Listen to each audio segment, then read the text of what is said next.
is fiction. It's a spy novel. They're KGB raids. No lawyers are involved. Why are you firing me for this ridiculous book? Which I was doing in weekly installments. I said, his name was Tony, and that's public. I said, Tony must have complained about it. Only Tony could have complained about this because he's always complaining after me, he's after me. Of course it was him. They didn't tell me that for months, but it was. And then it was just like a witch hunt. It was almost, I kept saying to them, why don't you just throw me in the water and see if I drown? That'll go quicker. So they had this disciplinary hearing and they suspended me and then they fired me over the book. That's actually what happened. So you had you have a website and where you were, or right. blog where you are posting stories. It wasn't a blog though, because the book was fiction. A blog is always true. It was about this woman who's in Russia. She's in Russia, and she works for an oil company, and it's a joint venture. I based it on the British Petroleum situation at the time, because when I first got to Russia, British Petroleum was having a lot of trouble with their Russian joint venture partner. And what happened was the guy, the CEO of British Petroleum, got so afraid for his life that he had fled to a secret location.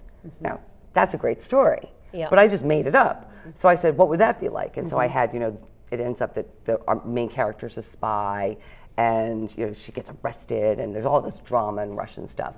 None of this obviously was true. The KGB never raided us. No one was going to jail. I'm not a spy. And there was absolutely no basis in reality at all. So I knew the whole thing was a sham, and that it was all basically retaliation for filing this grievance. Because Tony was a big, important person.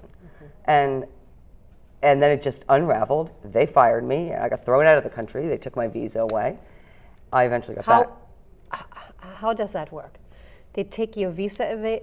That means you couldn't go home. I could come back here. That's what you could do, but you couldn't stay there. No. So I came back here. I ended up getting another visa. It was all just a disaster.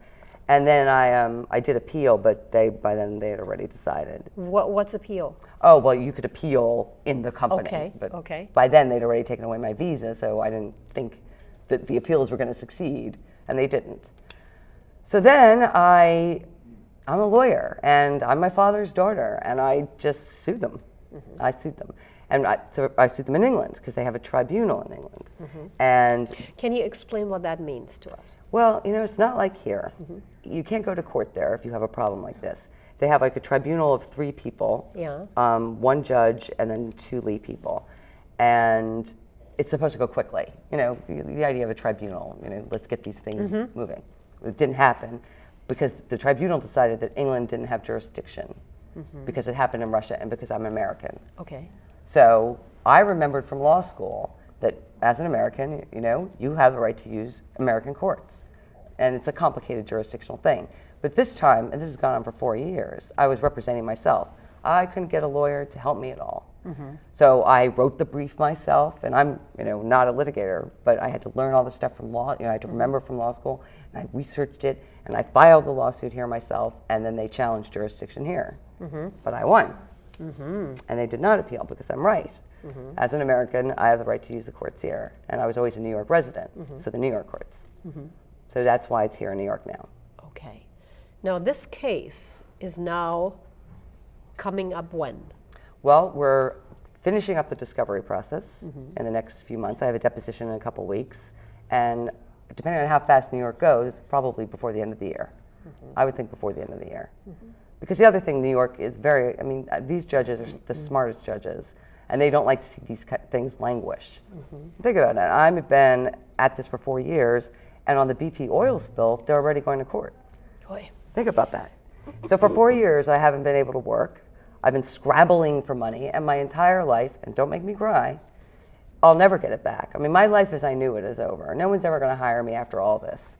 There are a million entries. I'm a whore, I'm a victim, my family and I, when you need money, and my friends, all that's over. I wish my parents were still alive, but I've needed money. I have to ask people for money. Nothing ruins a relationship like needing money. Yeah. And there is no access to justice without access to money. So I just sort of scrabbled my way through this, living hand to mouth. That must have been a different, here you are, a woman who has been traveling her entire life, has been in almost 90 different countries. 99. Yep. 99 different countries, and that obviously cost money. There is no doubt about Well, it. then I had money, right? You had money and is living now basically hand to mouth. There's nothing left. It's been so bad at some points over the past few years where I've had to eat the dog food. Boy. You know, but of course the dog never has suffered. She's always had her share. But there has been a couple occasions where I was that poor. Yeah. And then I sell things. Like I recently sold my ruby ring. You know, I had a big ruby from one of my weddings, so I sold that. And these are things that I'm never getting back.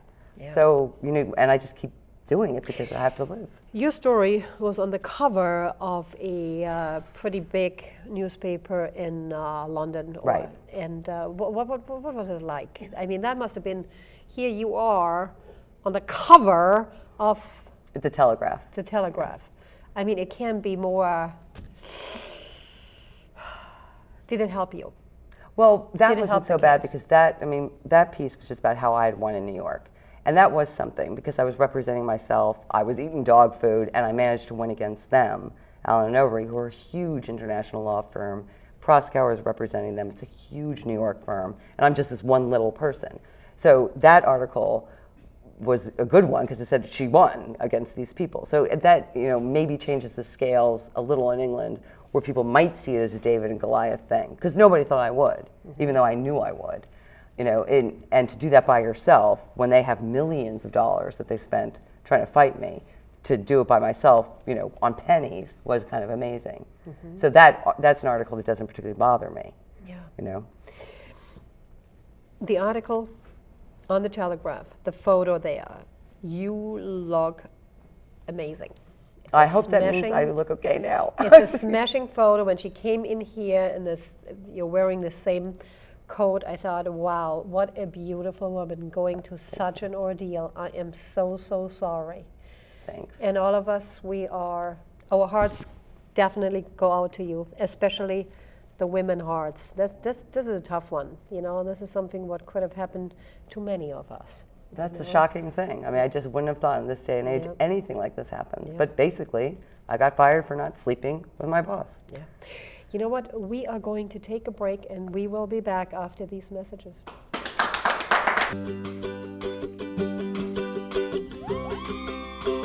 You can't put a price on true love.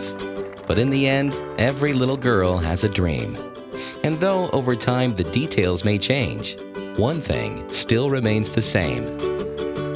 The feeling she gets walking down that aisle. Come experience your dream at Gurney's Inn in Montauk.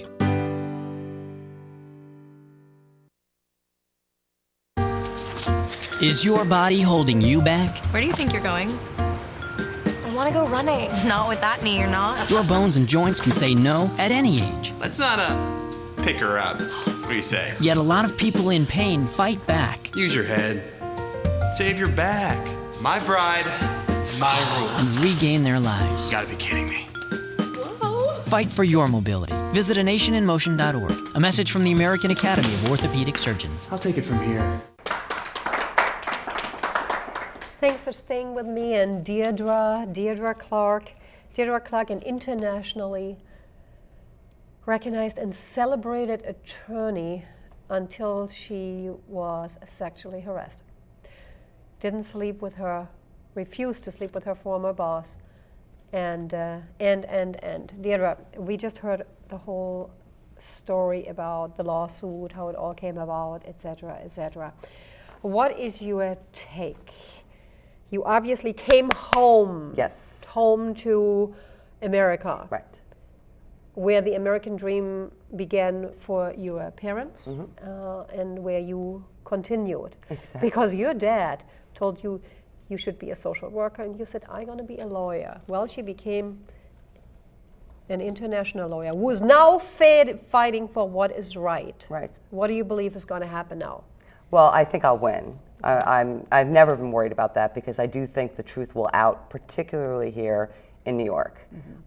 These are, you know, this is America now. It's not Russia, it's not England, this is America. So I know what happened, I'll be able to prove what happened, things are coming along nicely, so I know I'll win. Yeah. And I'm hoping to be able to publish my book, which I've now finished, you know, because that's the book that got me in all the trouble to start with, What's the name of your book? Expat. That means you have to come back on the show with your book. Okay. Well, so I got an agent. Now I have an agent for it, and that's moving along. And I finished that book. It was only about 10 chapters when all this happened, and it's done. So that's something. And then we were talking before what I would do afterwards, but it's hard to imagine. It's been so long that I almost can't imagine a life afterwards. But through all this, and there have been good times and bad times between us, but I am getting married in February. So there's something good? Yes, because my boyfriend and I have been together for 13 years, and he really feels that this brought us together, because we've really had to fight it. Many times he wanted to run, he does not like this, and it has been horrible for him. But, we finally decided over Christmas that, look, if this hasn't split us up, nothing is going to. Well, obviously he had to deal with the fact that there was a fling Right. you had. And that happened. Oh, yes. And It happened in a different country, and he forgave you. Well, Mike is no angel, but yes, he did. We're both in our 40s. We've been around. Yeah, no, he's forgiven me. I don't even think he was that upset about it at the time, because we were living in different cities, and we have an on-again, off-again thing. I think more this has just been horrible for him, watching me suffer. It's been a financial drain to him, needless to say, and he has hated everything about it. Yeah. But it has, we have managed to get through it. Deirdre is broke, and he had to help you. Right. Yeah. Now, if this really comes true, you're suing for how many pounds? Well, it's 35 million US. 35 million US. Yes. If they are, what do you think, where you guys going to settle? I don't know, but I think it's 35 million. But what we do is you hire an expert who figures out all your financial losses, and then you have to put the emotional loss on it, which is my own figure. And having to eat dog food? I don't know, and I'll never have children. I mean, that's another thing. Yeah. Not hopeful, but I've sort of lost that opportunity. Yeah. I don't know how you pay someone back for that, everything that's gone wrong. Yeah. So I have to figure it out myself. And then I don't know, and then probably years of therapy. To get over it. Years of therapy and starting all over again. I have to start all over again. The only thing I could see is starting your own law firm. I don't know if anyone, it depends. When I look at myself on Google, I think, but I could do that. I could write another book. Sexual harassment cases. Right, I could do that. I'm sure there are many, many women who could use an attorney like you. That's a really good idea. I will know everything about it by the end of this. You're right. I have learned that. But first of all, I think you have to catch up on some countries you haven't seen yet. All right. Yeah. I have to pick my 100th country. I want it to be Mali. I always thought Timbuktu would be the perfect place to say, this is my 100th. Yeah. But right now, there's some issues there, but I do have to pick a 100th country. Yes.